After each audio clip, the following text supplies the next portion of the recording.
We live in a society where women are too often blamed for their clothing and the misconduct that is happening around them. So I was just thinking about the woman who was caught in adultery and how Jesus reacted to that whole situation.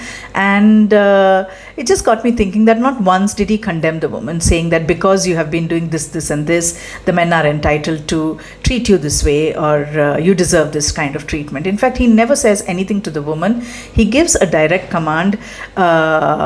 And holds the men accountable, and he did not justify or glorify male behavior by saying that you are naturally stimulated, you're born this way, and you are just visual, so you are doing what men will be men kind of things. He never said that. On the contrary, he issued a direct and a divine command from God, saying if a man's eye causes him to sin and look at a woman lustfully, he needs to pull it out or gouge it out and throw it away. So this truth must not be ignored, distorted, twisted, and because we have to realize that Jesus placed responsibility where it truly belongs. And just as we often say that society and culture dictate one thing, yet we are called to follow God's word instead of following the ways of the world.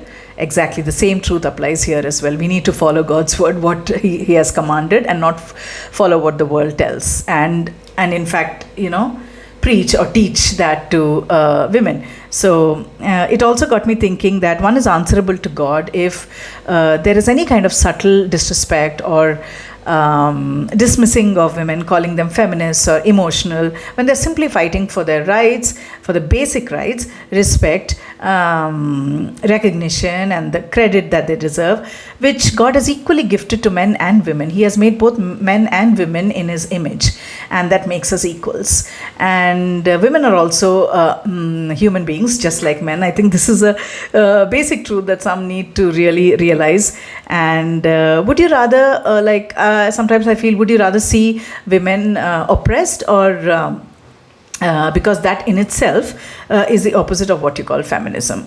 So before trying to keep women in their place and all these things which are not honorable to God, we need to remember that God is a father of daughters. I love saying this. I love it. God is a father of daughters. He stood for women.